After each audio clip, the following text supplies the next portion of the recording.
Oh mon dieu, j'ai de la poudre jusque dans les poils de nez, ok? Ça y va pas là. Allô guys, j'espère que vous allez bien. Donc aujourd'hui, j'ai décidé de faire un petit chit chat get ready with me. Je voulais vous présenter les produits que j'utilise ces temps-ci pour me maquiller. Je vais commencer avec ma base Stay Matte Primer de Rimmel. Je trouvais que mon fond de teint, surtout ici là, au niveau de mes marques de sourire, là, au niveau de à côté de la bouche, je trouvais honnêtement que mon fond de teint, ça craquait tout le temps. Donc, je me suis acheté une base et je l'aime quand même bien. Elle m'attifie pas particulièrement, mais je trouve qu'elle fait vraiment tenir mon fond de teint plus longtemps. Pour le fond de teint, j'utilise le NYX HD Photogenic. Je vous ai jamais parlé de ce produit-là en fait, parce que quand je l'ai acheté, je le détestais tellement. Je voulais en parler dans une vidéo de produit même que j'ai pas aimé. Mais j'ai recommencé à l'utiliser parce que c'était le seul fond de teint qui fitait avec ma couleur de peau. Là, j'ai recommencé à... En fait, je continue d'utiliser mon autobronzant de Jean d'Estrée. En fait, je pense que je mets de l'autobronzant surtout parce que j'ai plus de fond de teint vraiment pâle, fait que ça me tente pas de me racheter un fond de teint. Et je trouve que quand je suis vraiment pâle, mes pores de peau paraissent énormément. Mais ouais, la raison pour laquelle j'aimais pas ce fond de teint là, c'est que je trouvais que ça valait pas 20$ parce que oui, il était, je pense, 18 et quelque chose quand je l'ai acheté. Il s'étend quand même assez bien. La couvrance, je vous dirais que c'était assez léger à moyen.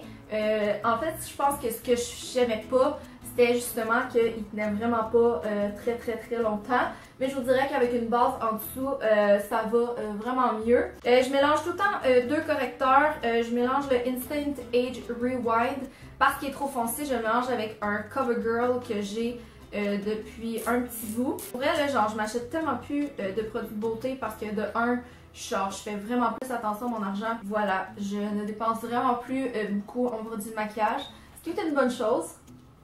Donc, je suis quand même plus sage. J'avais déjà pensé à couper mes poils de sourcils, ok? Puis finalement, j'ai abandonné parce que ça me... Je pense que je l'avais déjà essayé, puis là, ça me stressait bien trop. Je laisse toujours cesser mon fond de teint un peu parce que je trouve qu'après ça, quand je viens mettre ma poudre, c'est moins collant, tout ça. C'est vraiment une nécessité que je devais me racheter. C'est le Maybelline Brow Satin. Donc, c'est un duo crayon et poudre. Moi, j'ai pris le plus foncé. Depuis que j'ai découvert ce produit, ça a révolutionné ma routine de sourcils. Faut juste que je fasse attention parce que des fois, j'ai vraiment tendance à faire vraiment too much. J'ai vraiment de la misère, vraiment dans le milieu. On dirait que je veux tout le temps que ça ait comme une forme assez coupée, assez droite. On dirait que ce côté-là est plus sharp que l'autre, mais bon, comme je vous dis, je suis encore en train de calculer comment j'aime faire mes sourcils. Là, je viens utiliser l'autre côté qui est la petite poudre. Je vais venir poudrer avec ma Rimmel Stay Matte, qui est vraiment ma poudre préférée. Le blush que j'utilise vraiment à tous les jours, c'est un blush comme ça que j'avais eu dans un Ipsy Bag il y a vraiment longtemps. C'est Modèle Cosmétique, donc la couleur Cosmopolitan. Pour vrai, je suis en train d'atteindre le fond. Pour vrai, je suis vraiment pas une fille de blush. Je suis vraiment pas le genre de fille qui va acheter comme 8000 blushs. Je vous avoue que là, j'utilise mon petit miroir, là, mais celui-là, c'est une palette de Elf. Et celui-là, c'est pas mal les deux seuls. Je vous avoue que je me rappelle vraiment avoir utilisé dans les dernières années, là. Je vais venir utiliser ma palette de contouring de NYX. C'est pas quelque chose que j'utilise à tous les jours, mais je voulais quand même vous le montrer. Donc, j'utilise celle-là ici qui se trouve être en fait la plus pâle. Puis sérieux, si vous avez cette palette-là, ok, expérimentez avec, parce que moi quand je l'ai acheté au début, j'étais super déçue du produit, mais je me suis rendu compte que dans le fond, je pouvais l'utiliser de plusieurs façons. J'utilise surtout les deux ici comme poudre en dessous des yeux. Puis sérieux, ça c'est deux highlights, ok? Puis même mélanger les deux ensemble, c'est vraiment super beau. Puis souvent, je vais finir par utiliser les bruns comme ombre à paupières. Très léger, puis sérieux, genre faites attention parce que pour vrai, les poudres sont tellement pigmentées. Là, ça va avoir l'air vraiment bizarre, ok? Mais je vais faire un peu de magie, ok? J'ai vu ça sur une vidéo. Ok. J'ai vu ça sur une vidéo d'Alicia Moffett, ok? Elle prenait cette poudre-là car elle n'avait point de poudre translucide. Puis dans le fond, ce qu'elle faisait, c'est qu'elle faisait juste, dans le fond, gratter un peu la poudre et utiliser la poudre comme baking. J'ai trouvé ça brillant. La seule chose, c'est que c'est sûr que le fini fait comme un peu moins naturel. Assurez-vous vraiment d'avoir une poudre translucide. Là. Moi, j'ai vraiment la... Oh non, même pas. Moi, j'ai la couleur 1 naturelle. Ok, c'est peut-être pour ça que ça faisait vraiment drôle. Dans le fond, mais là, c'est pas que je voulais vous le montrer. Je sais pas si je vais réussir, là. Dans le fond, j'ai pris comme un vieux pinceau que j'avais, là. Puis je fais vraiment juste comme gratter la poudre pour venir faire mon baking. En fait, mon baking, là, je l'utilise plus pour vraiment venir définir mon fard à joues, venir... Ah, là, ça en met partout, sérieux. Venir définir mon contouring, venir définir mon fard à joues. Je sais pas si vous allez voir, là. Bien sûr, on fait le baking avec son éponge.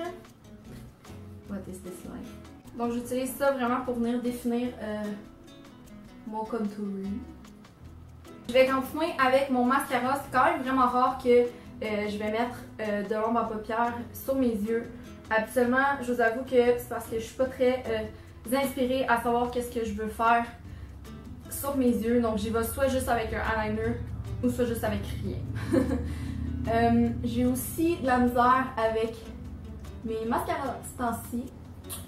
J'en avais parlé, je pense, dans une autre vidéo que je me cherchais vraiment un bon mascara, puis que j'en avais vraiment essayé plein depuis les derniers temps et que j'avais vraiment rien trouvé d'absolument extraordinaire.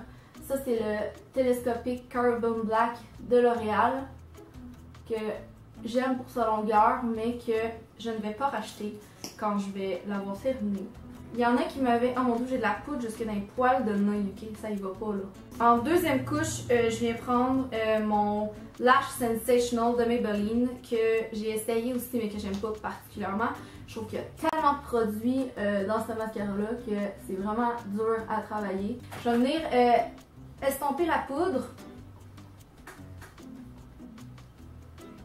Ensuite de ça, je mets mes boucles d'oreilles parce que, pour vrai, c'est les seules boucles d'oreilles que je porte depuis, je pense, l'histoire de mon humanité. Je viens utiliser mon eau thermale de Vichy que j'avais aussi dans un panier cadeau dans un événement. Et pour vrai, je savais aucunement comment m'en servir jusqu'à temps que je vois qu'on pouvait l'utiliser pour fixer son maquillage. Est-ce que ça fonctionne vraiment? J'en ai aucune idée. Je me suis dit, tant qu'à être, je vais l'utiliser. Ça l'aide vraiment à venir rafraîchir ton visage après que tu te sois mis plein de produits d'en face. T'as vraiment l'impression que ça fait moins lourd. Puis j'en mets quand même pas tant que ça, juste pour dire que ça m'a rafraîchi. Je vous avoue que c'est quand même vraiment rare que je vais porter quelque chose sur mes lèvres dans la vie de tous les jours. Là. Souvent, je vais juste venir mettre un petit nude. Mais là, aujourd'hui, j'ai envie de mettre mon NYX Butter Gloss dans la couleur Red Velvet. Ouh! Ça fait vraiment longtemps que je ne l'ai pas porté. Par contre, c'est des produits qui restent collants assez longtemps. Mais ce que j'aime aussi, justement, c'est que après, mettons, plusieurs heures, il va juste rester une belle petite teinte sans nécessairement qu'il reste beaucoup de produits. Donc là, on va voir si je suis capable de détacher mes cheveux sans que... Il manque un peu de volume pour vrai, là. Je suis due pour me refaire couper les cheveux. Pour vrai, là, quand j'avais les cheveux plus courts, je voyais tellement une différence au niveau du volume, là. Genre, j'avais pas les cheveux sleek, sa tête, après m'être fait une couette, ce qui est comme le cas en ce moment. Ouais, ok, on va faire avec ça pour aujourd'hui. Donc voilà, c'était une petite vidéo maquillage. En fait, je vous avoue que je suis rarement à l'aise de faire des vidéos de tutoriel maquillage parce que je trouve que, un, je suis pas une pro. Deuxièmement, je trouve que j'ai pas l'équipement nécessairement pour faire un gros... tu sais, je veux dire, j'ai pas la caméra que si je zoome full, on va voir assez bien. Puis, tu sais, j'ai pas l'équipement parfait pour pouvoir faire un tutoriel maquillage. Sauf que j'aime ça quand même vous montrer en application les produits que j'aime utiliser. Donc voilà, c'est tout pour ma vidéo d'aujourd'hui. Merci d'avoir écouté. Je vous embrasse. Puis nous, on va se voir la prochaine fois. Bye!